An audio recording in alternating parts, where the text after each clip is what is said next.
Blah, blah, blah, blah. We just started at the same time. How you doing, blue? Blah, I'm over it. Ugh. I don't have anything to call you. I just don't feel like it. I know. Happy times, energy up. What's up, No. weirdo? Hi. Boop, boop, boop, boop, boop, boop, boop, boop, boop, boop, boop, Oh boop, boop. my God. That's all the energy I had. I know. I haven't felt good all weekend. My stomach hurts. I've had a migraine for 3 days. Just right off the bat with complaints. I just don't. Everything is bad. I had Lesage for dinner tonight. Dang. It was not bad. It was hummus and garlic sauce and all kinds of breads. I did not have that. I wish I did. I got Jet's Pizza a couple nights ago and it was fucking wretched. That was a mistake. I have to give you one of my recipes for lentil chili. Okay. Because you will love it, and you make it enough to where you're like on your day 4, you're like, I don't know if I want to eat this. Then you taste it, and you're like, oh yeah, I'm enjoying it. Yeah, I want to make more crockpot stuff. Stop giving these places my money when their food tastes like nothing. Solid water. Just grease. Just the taste of Jet's Pizza is grease taste. You can't taste pizza or sauce or cheese. It's just grease and death. I was just in that silence. I was thinking that Grease and Death would be a sweet title for this episode, or a metal band, or the world. I don't know. Just everything in general. The vibe around my house. Me not washing my hair for 2 weeks. Hey, how are you? The vibe is Grease and Death. Anyway. I don't know how it relates to Grease and Death, but I wanted to retell this story. I told it live to during our live stream to the Pates, but I was trying to be nice, so I went to the bakery on No Buy Anything Day. What was it? What was it called?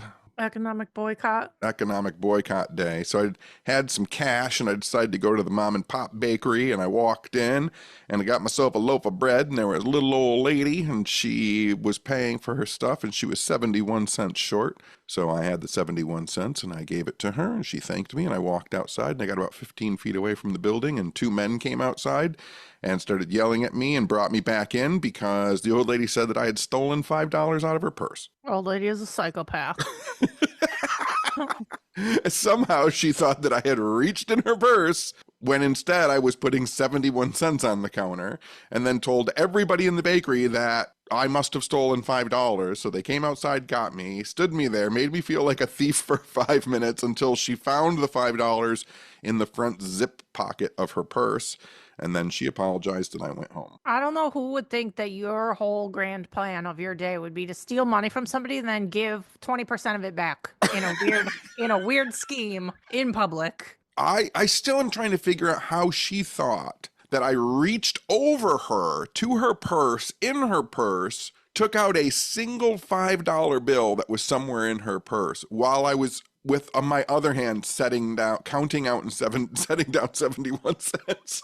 Yeah, just really weird. So she went from thank you, you're a very nice gentleman, to get that fucker back in here, he stole my $5, to you stole my $5, to you stole my $5, to oh, here's my $5, sorry. I literally can't believe the people that work there even went out of their way. Like, I would be mortified. I'd be like, if I were them, I'd be like, I don't even care if he did do it. Here's $1. Here's your $5. Like, I'm not chasing one of our customers outside. Yeah, and I've been going to that bakery since I was 6 years old. Yeah. Like people there know me. That bakery has provided cookies and sweets and treats to my lectures starting in the 90s. I would have lost it. I would have been like, I was doing an act of kindness and you're acting like a bitch. No more acts of kindness. Well, we already did a different one. Oh, we did, didn't we? I made you listen, you guys.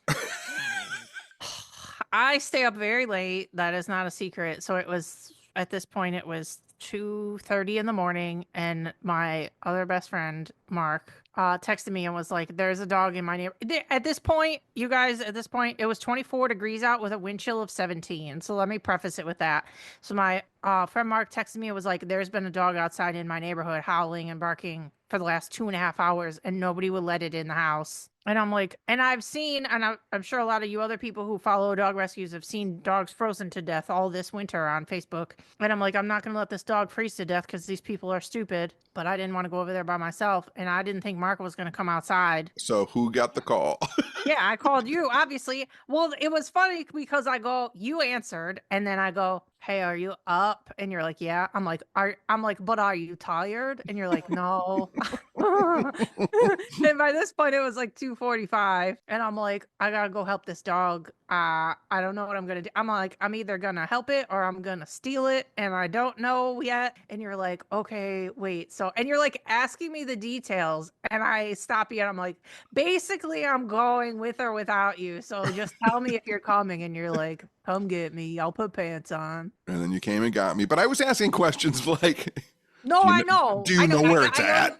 no, I literally knew you were already gonna come. I was just trying to shorten the call and just get us in the car. So anyway, luckily I have a giant bag of blankets in my car that I was gonna donate to the dog rescue anyway that I didn't bring there yet. So and I had a giant box on my porch. So I'm like, at the very least, we can bring a box because there's snow on the ground. I'm like, we can bring a box and some blankets and it can get its little feet off the ground, anything. So we didn't really have a plan. I brought a leash in case I needed to steal the dog. So we went there and the dog was very big. Well, we drove around for a while because Yeah, we we drove didn't around know because we really couldn't where it was find at. it. Yeah. And then it was very loud and very big. But it wasn't like a pity. It was I think it was like a wolfhound thing. Some kind of doodle. No, it was a wolfhound poodle situation, giant gray wolfhound thing. But it was fine. It was just scared and freezing. It was just scared and cold. So what we ended up doing was, well, their gate was wide open too. That was the fucked up part is we got there and the gate was wide open. I'm like, did they want it to run away? Like, what are they doing? And then I think it was your idea to yank the garage open. So we just pulled their garage. Like, we did not give a fuck at this point. We just, we yanked the garage up so that the dog would have somewhere to go hide against, away from the wind and the cold. And then I put a bunch of blankets down on the ground. And some treats. And some treats. Yeah, I brought a handful of treats. And then we just... Because that was the other thing. The cops had already been there and they didn't do anything. They left a noise complaint in the door, but they didn't do anything about the dog. They were just going to let it freeze to death in 17-degree weather. So we pulled up the garage and let it go in the garage. And then we left. And then my friend said that it stopped barking at that point. So it must have went and curled up, hopefully. Yeah. And then I checked in with her because they said they were going to call animal control in the morning because they were like, that was fucked up. I'm like, yeah, that was fucked up. But they said to me that ever since, like, the dog barks once to come in and they let it right in. So I don't know what the fuck happened to those people that night, if they got locked up or if they fell asleep somewhere, but... Or if they were wasted or what. Yeah, exactly. So it was just like the wrong ass night to leave a dog outside all night. Like, you can't do that in Michigan. Your dog will die. So it was very cold. Yeah, if it was a tiny dog, that would have been a real bad situation. Luckily, it had some fur on it. But yeah, so we went and gave the dog blankets and treats and ran away. We did it! We did it! Saved a dog! We saved a dog. I had to. Driving around the neighborhood using its barks as echolocation. Yeah. Well, that was the thing because it was freezing. So there's all the sound was bouncing around, and then you guys found where it was. And yeah, if it had looked like it was in distress, I fully would have stolen it. But oh yeah, it was fine. It looked fine. It just looked scared. Yeah, and cold. So we did that. So you had one situation where you tried to be nice and it didn't go good, and we had one situation where we were nice and it did go good. So I guess it cancels it out. So I guess I can't. I guess I gotta still be nice. You have to. Oh, Somebody has to. No. Why is it got to be me? We are the world's only hope left. Us and a handful of people really got to keep it going for everybody. Shit is bleaker by the day. Like, that's the crazy part about these episodes too, is by the time you post it, it's like shit's even worse. So it is pretty crazy that I'm like editing the episode, listening to what we're talking about. It's only been 2 days, and I'm like, oh my god, 90,000 things have happened in the 2 days. Yeah, 1 million things. Oh, I wanted to give one tiny update about the Secret Vampire Society invite that we got. 2 cute things. One, they said that they would be interested in us being keynote speakers next year. Ooh. I know. So I thought that was very cute.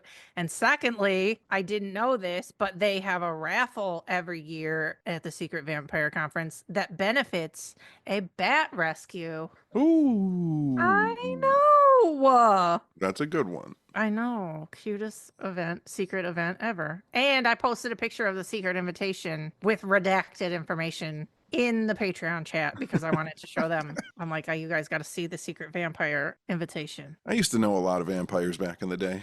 There's still weird Detroit stuff going on. We got lots of witchy and satanic stuff. Yeah, I think on my last check, I think we had, for witchcraft, I think we had 9 covens in Michigan, like active and working, which is, I feel like a pretty good amount for Michigan. But back in the 80s, when the goth scene like kick-started, I knew a lot of people who thought they were vampires. I'm sure they're still, I'm sure we literally know. I'm sure we do. Yeah. If you guys are a vampire out there, just give us a DM and tell us what you're up to. I would love to hear about it. One more tiny update was I don't even know how many episodes ago now, 2, 3, whatever. I talked about that movie Grafted, and it was by far my worst synopsis I think ever made. It was bad. And then our homie Kyle made it into a video, and I put it on Instagram. And the director and co-writer, Sasha Rainbow, shared the video on her page and followed our podcast. On Instagram. So I feel very validated that your horrible review of not knowing how to review it got liked by the director. Yes. I feel very validated. And a lot of people in the comments were like, well, this makes me want to watch it. I'm like, well, then I did my job. I don't know how I did it, but I did it. That's why I let you do what you do. No, nobody knows. Good work, buddy. Unbridled chaos. 100%. You know what I did today? What? I had secret friend Scott come over. Well, you're a liar. It's true. And we practiced some music. Oh, shit. Oh, shit. Look out. I told you. You literally said in the thing, oh, I would never start a band again. And I was like, yeah, you would. And now you're doing it. I'm not starting a band. You're just jamming. I'm just jamming. That's how it starts. This is the year, honestly, this is the year where I have to, there's so much chaos in the world, I have to get everything out of my head. And so like there are like songs, music, band things that have been trapped in there for 30 years. And now the technology exists. Like you can go online now and someone will make one vinyl record for you. And so like if I can get these songs down, recorded, and put them on a record, I never have to think about them ever again. They'll be out of my brain. I can move on. It's the same thing with a lot of the stuff that I'm writing for us. It's like I've got to get everything out so I can like focus on new, better projects. Well, you've been saying for years that you want to record your Christmas album or holiday songs album, and it's not out yet. Yep. So that was something we discussed today because he came over and he's like, "Is this the Halloween Frog song? Is this like the Halloween songs and stuff?" And I was Turkey Ghost, and I was like, all that stuff comes later. We got to focus on this old stuff first, get it out of my brain, and then I can focus on the new stuff. But it'll be done this year. It's just actually hilarious to me that you don't think you have ADHD and you do have it. Oh, I 100% have it. And like a dash of the tism, like I feel like I have, because the thing that holds me back a lot of the time and around my house and with all projects in general is I have a weird thing in my brain that doesn't need to exist where you think you have to do stuff in a fucking specific order and it will paralyze you when you could just do any fucking thing that you want, but you think that to like unlock the next part of or the next task you have to do the one thing, and then if you don't do that then nothing gets done. All right, I literally walk through my house when I'm like getting ready for bed, and I put things away and turn lights off, and out loud I will say, and this light goes off, and this napkin goes there, and this light gets shut off, and that door gets closed. Now I go upstairs, this light will go off. I'm saying it, I say it out loud as I'm doing it step by step. That's like a serial killer, I feel like. And if I don't, I feel like I have to go back and like flip the light and go like, and now the light goes off. Oh my God. So you're OCD too. I'm all the things. All the things. We've all gone crazy. My weird crazy thing that I've done in the last couple of years is literally almost everything in my house is on a switch now that I control from my phone. Not even kidding. Every light, everything I can turn off. I'm like the Jetsons over here, and I don't. And then if something's not on the switch, then I'm like, oh, I gotta get another plug. So everything, I just like tap them all off on my phone at once and they all go off, and it's so satisfying. But there are like, I don't know how many computers I've had since 2003, probably a dozen. There are folders on the computer that I'm currently using that have followed my computers 12 Oh yeah. computers for 20 years. Yeah. And it's the like beginning of a book. Yeah. Oh yeah. I have that. Yeah. Yeah. And so like this is the year all of that shit gets put out. I don't care how it gets put out. It's just got to be done. I got to get it. I got to get rid of it. Well, good. I can't wait to see it. I'm gonna say I don't fully believe you because I have not done some stuff either, but we'll see if we can complete things. It's coming. It's coming. It's coming. There's already 2 secret books have been released. Did you know that? I know one. There's 2. Well, show me the They're other just one. not under my name. I know. Okay, show me later. I'll show you later. Well, I'm trying to think of the last time I left my house. But was it last week? I took the dog to the drive-in to see The Monkey, the new Oz Perkins movie, The Monkey, and it was really, really good. I didn't get to talk about it on here yet. It's still in the theaters, you guys. You can go see The Monkey, and it's a really good time. It's completely ridiculous. It's like an absurdist horror comedy. This is good, too, for y'all people that don't like gore or can't handle gore, because the kills are just ridiculous, like Final Destination. So you don't get, like, traumatized. They're just, like, ridiculous. And there were several times I literally cackled out loud, and I'm like, I'm so glad I'm in my car at the drive-in right now because I fucking cackled. It's really funny. Did Toad like it? Yeah, he did. It was a nice. Well, I feel like every time I take him to the drive-in, the movies that we see are like over 2 hours, which can feel like a lot when you're in your car. And this movie is like a perfect like 90 minutes, so it was quick, easy in and out. I got him nuggets on the way there, so I fed him some nugs in the car. And he monkey. And he monkey. I know. I brought his toy monkey. He acted like a monkey. But yeah, so Oz Perkins, you guys made Long Legs, and Long Legs is like bleak and kind of like the vibe is like a downer, but the vibe of The Monkey is very silly and fun. So don't think you're like, oh, this is gonna be super serious horror movie because it's Oz Perkins. No, it's like goofy on purpose, and it's a really good time. And Oz Perkins also made Gretel and Hansel, which you haven't seen, which is also really good. I haven't. And Oz Perkins is also the son of Anthony Perkins, who was Psycho. I know. And Oz Perkins put himself into this movie, The Monkey, a tiny bit. He's in there. And Oz Perkins is also the dork from Legally Blonde. I said all this on here. I'm just restating for people. I know. He is. Oh, and if you guys go see The Monkey, at the end of the credits, there's a small teaser trailer for Oz Perkins' next movie that he's making. And that one looks bleak as fuck. But I do want to see it. But if you want to see the teaser, don't leave. Just wait through the credits. But The Monkey is a really good time, and I give it 2 thumbs up. And I, during our live show, said that I had watched a review by Red Letter Media on a movie called King Tide, and it's on Tubi for free, and it came out last year, and I watched it, and it's for me. It's a slow burn horror film, thriller mystery with a little bit of occult underpinnings to it. People on a remote island find a baby under a boat. The baby heals people, and then as the baby grows up, they start to worship the baby. So lots of cult vibes, lots of slow burn horror vibes. King Tide. Check it out. It's for me. The King Tide. The King Tide. It's on Tubi and Prime Video. And I still didn't watch it yet, but I'm going to watch it. It's very good. Everybody was really good in that film. I think the lady from Titanic is in it. Mm-hmm. You're right. Frances Fisher. Yep. Mm-hmm. Mm-hmm. That's a bonus for you. I know. We like a Titanic tie-in. So I will also tell you that movie is, it's always hard for me to watch movies where someone has Alzheimer's just because of what I went through with my mom. Mm-hmm. And her character has Alzheimer's in the film, but not when she's around the little girl, because the little girl heals people. So like it's a really interesting dynamic of like there are parts where people are like, oh, we shouldn't be putting her through, the little girl through this. And you have Frances Fisher being like, I'm not going back to who I was. Oh yeah. So it's there's a lot of super interesting aspects to the movie. I'm gonna watch it. An unexpected thing happened to me in the last few days as far as TVs and shows. I started watching Shrinking with Jason Segel and Harrison Ford. I have no idea what that is. Listen, it's on Apple TV Plus. Jason Segel's been nominated for a Golden Globe for both seasons for Best Actor in a Comedy. We are friends with Jason Segel's sister. So I like try not to like be a fanboy of his stuff, especially because that's weird. I don't know, that's weird. Like when you know somebody that's related, I don't want to be like, oh, let me hurry up and watch this. So I just like never watched it, or I never really heard anything that much about it either. But I put it on a couple nights ago, and I was just gonna watch like one episode because I had a fucking headache. And listen, I watched 6 episodes in a row because it was so fucking cute and good. And then I watched it pretty much all day yesterday and all day today, and I finished the 1st and 2nd season in like 3 days, and it's one of the best shows I ever watched. Can you give me a brief synopsis? So the 3 main characters.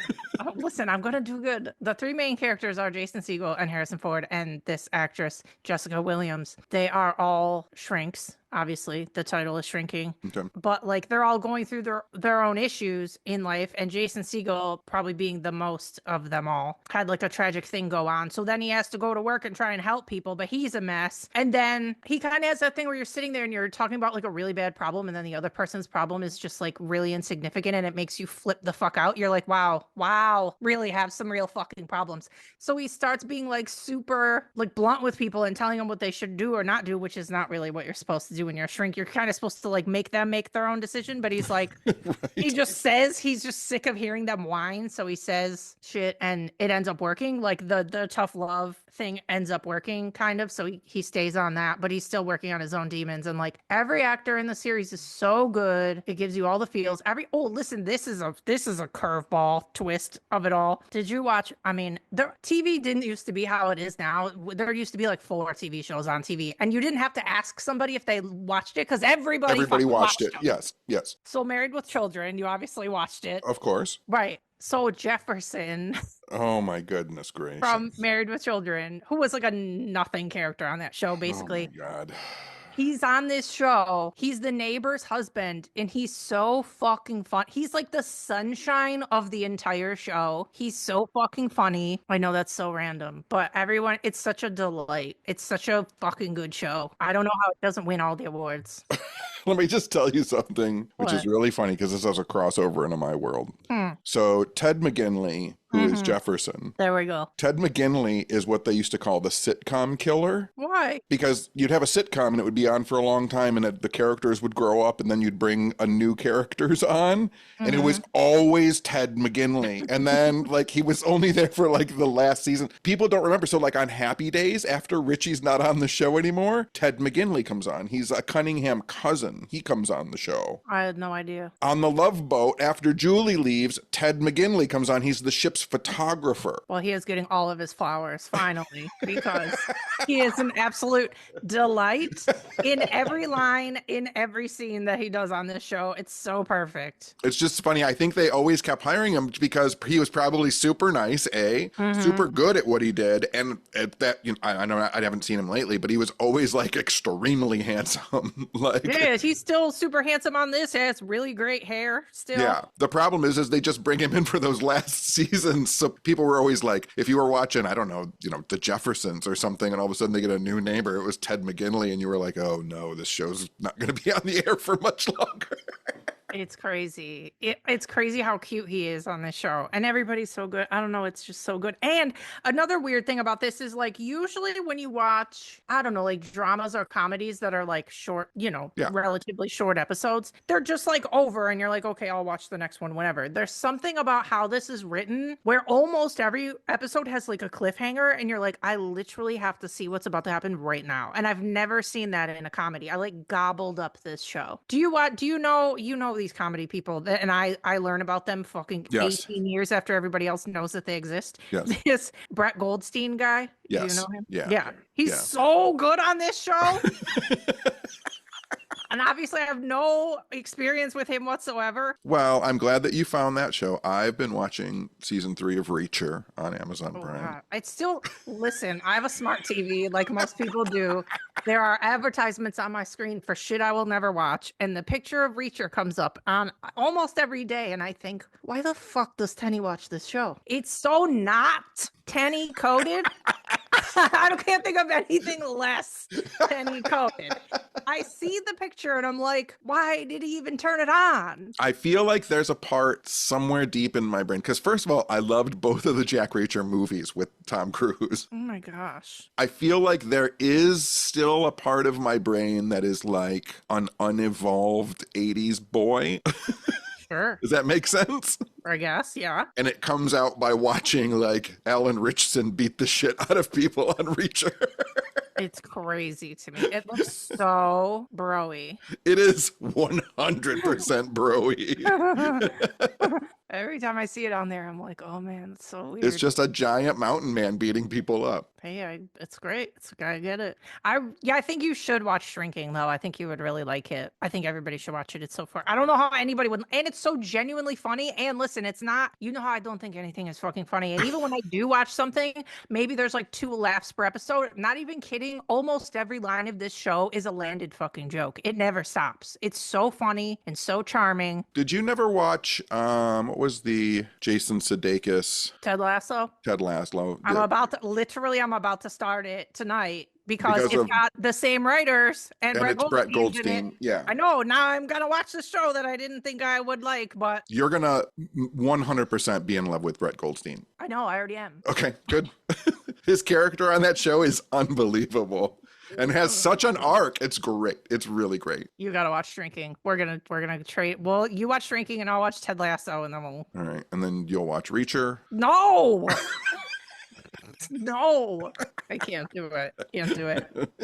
Not doing it. But yeah, so there's what I did for the last 3 days. But anyway, okay. And then I have those are all the good ones, and I have a really bad one. Okay, but I just have one thing to say. What? It came across in my feed the other day. I don't know if he did an interview with somebody or somewhere, but that weird guy who's trying to de-age himself, the millionaire guy. Oh God. He was on the Kardashians the other day, that's why. A picture showed up and it was just like him, maybe because he was on the Kardashians or something like Yeah, that. I'm sure it was, yeah. He's 10 years younger than me. He looks like he's 60 years old. He looks like a wax figure in a bad museum. Like, I don't look good for my age. He looks worse. And he's spending millions of dollars to look worse. That's the thing too. And at the bare minimum, if you have money, you can go to the best salons and the best stylists and blah, blah, blah. He has a box hair dye job. You are a millionaire, bro. Go get highlights. Go get your hair done. And why is your skin all one weird color? He's so fucking weird. I had this conversation. Who was I talking to? Was it Eric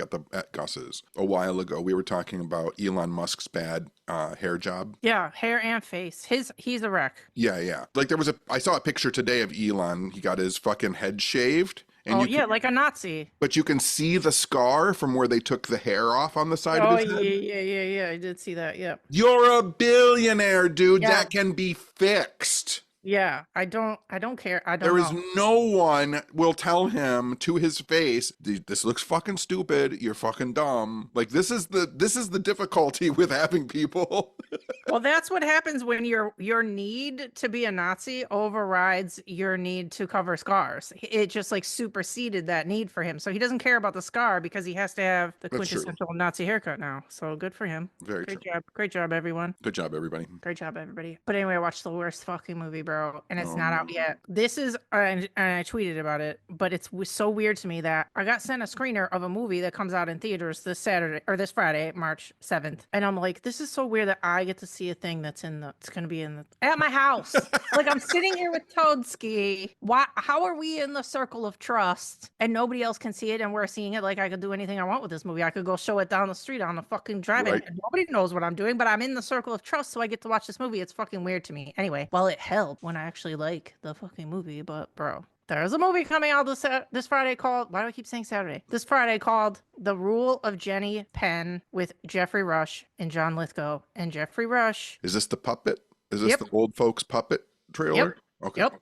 Yeah. You guys, they're both Oscar-nominated actors in this ridiculous horror movie. The synopsis is basically they're both in an old folks' home, and John Lithgow is like the bully of the old folks' home, and he has a weird fucking puppet that he terrorizes everybody with. And maybe you think that they're gonna get high concept with it, and that they would do something cool with it, but it's literally just a miserable nightmare the entire movie. Yeah. Once again, strange to this how our podcasts work the way that they do, but I feel like when I watched it, there's like Alzheimer's trauma in there for me. The trailer. Yeah. Just because it's old people dealing with losing their minds, and I was like, yeah, I don't need to see that. It's miserable, bro. It made me realize that there's like a lot, like I wish Tales from the Crypt still existed, because a tight 25 minute horror story, great. And you're like, that was twisted and that made me not feel so good, but we're on to the next one. And like, it has a little lesson or it's fucking weird. And people are making full ass movies now about what could be just a small, tiny Tales from the Crypt script. And it's like, no, now I'm miserable for an hour and a half. I don't think that there's somebody in Hollywood will figure it out, but everyone loves Twilight Zone. Yeah. In and out. Yeah. Right? 30 minutes. Yeah. Boom, boom. Yeah. Everybody loves Tales from the Dark Side, Tales from the Crypt. Yeah. People love the movie Creep Show. I love all the Amicus anthology horror films. It's a 2-hour film, but it's got 6 fucking stories in it. Why aren't people doing anthologies? Well, there's the VHS movies, but I mean, like, these premises are so stretched. Mm-hmm. Like, that's the fucking like, I probably would have liked Cuckoo if it was a 30-minute film. Yeah. I wouldn't have worried about all of it, but then, like, in 2 hours now, I'm like wondering about what that meant. Where if it was 30 minutes, I'd have been like, that's fucked up. Yeah. We need more anthologies, period. Or just give me something like Hard Eyes, which is like 93 minutes of joy. Yeah. The Rule of Jenny Penn was not a good time. And it's great. Yeah.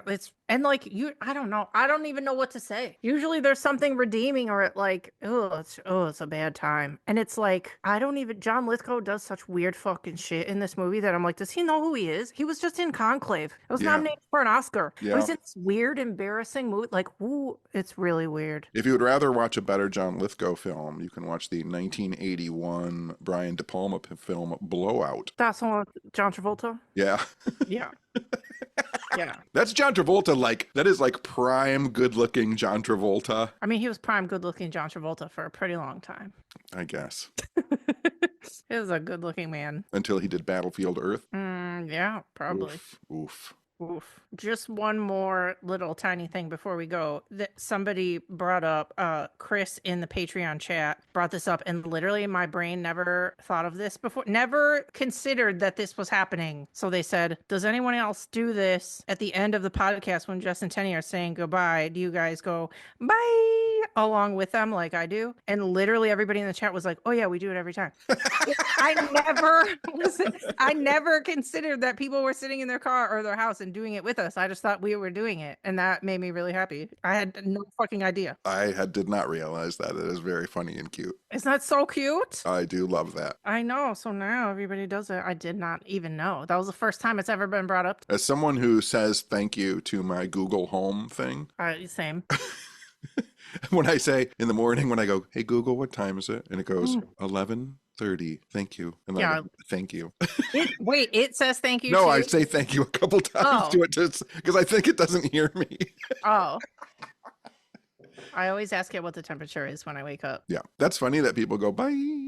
I know. We're all friends. We are all friends. That's all I got. I think that's all I got too. This doesn't have anything to do with anything, but me and Courtney Block, shout out Courtney Block, have been talking lately. We talk all the time, but we send each other voice notes, and usually we have like good stories, and then it just happened on here because we talked about a bunch of good movies and TV shows, and then we ended with a bad one, and I don't like ending with bad shit, but it happens every fucking time. So me and Courtney have been doing that lately too, where we have all these good stories and we end with a bad one. But she went to the Southwest recently for that event, and she loved the saguaro cactuses, and I love the saguaro cactuses. So we just like went crazy talking about the saguaros forever and how they were majestic and magical, and we are in love with them and obsessed with them now. So now every time, I sent her a voice note and it was all this good stuff, and then I ended with a bad thing. But I had started the voice note with the saguaros and talking all this good stuff about them, and then I talked about a bunch of negative shit, and then at the end of the voice note I go, I should have ended with the saguaros instead of saying it at the beginning. So now every time we message each other, we say, when we accidentally end it with something bad, we say, oh, should have ended with the saguaros. So now that's what I'm bringing it to here. So you got to try and talk about a good thing at the end and not a bad thing. But we don't have anything left. We have no more topics. Let me see if I have one funny one. If I have one fun thing in there. I was glad at the Oscars Kieran Culkin won and Adrian Brody won. I was very happy about both because they both did a really good job. And Kieran Culkin did a lovely job. He was in the movie A Real Pain. It's on Hulu and it's a lovely movie. I'll recap again something else from the live just so we can end on a funny thing. What? So I have an actual normal sleeping bed now. I told the people in the live that recently I got a new queen size bed, and so when I ordered it, I ordered a bed frame that is 18 inches off the floor, and then I ordered a 5-inch bed pad, and then I ordered a 24-inch mattress, and then my bed was 4 feet off the ground, and the ceiling in my bedroom is only 8 feet tall. So when I was laying in bed My face was 3 feet away from the ceiling, and multiple times I sat up and smacked my head on the ceiling. So now I have a normal size bed. I got a new bed frame. Yeah, you had to return the bed frame and then make it lower. Because you didn't measure. I didn't measure. A bed that's 4 feet off the ground is ridiculous. That's way too high. It's way too high. Measure your beds, people. Yep. My bed is way too soft now. I can't sleep in it. Did you go test out mattresses first? No, I just bought one. Yeah, that's not what you do. You have to go lay on it. I'm not an adult. No, you're not. You finally said it out loud. Okay, that's all I got. Okay, that's all we have. Okay, I'll talk to you later, friend. Okay. Okay. Everybody hang in there. We're here for you. We're here for you. It's almost spring. Oh, and yeah, we briefly touched on that we did a Patreon live stream for 2 hours on Saturday. If you want to be in future Patreon live streams, go to patreon.com/whatsupweirdo. And we do fun stuff in there, and we'll definitely be doing more WooPod trips soon, and the tickets go to those people first, and they usually sell out in the Patreon and don't make it to the public. So if you want to go on a trip and hang out with us and go on a cute vacation with us, then go in the Patreon. Yeah. Yeah. Yeah. Good work, buddy. Oh, and go to outerrealmscandles.com and buy some cute candles for the new season. I like to have new season candles, like spring ones. Me too. Yeah, Outer Realms Candles. Thank you for your support. I think that's it. Yeah. Thank you for your support. Thank you for your support, everybody listening. And get ready to do a really loud, oh my God, bye, with us. Okay. Okay, bye. Okay, bye. Oh my God, bye. Bye, bye, bye, bye, bye, bye, bye, bye, bye. Bye, bye, bye. Okay, bye. Okay, bye. Oh my God, bye. Okay, bye. Okay, bye. Okay, bye. Bye. Bye.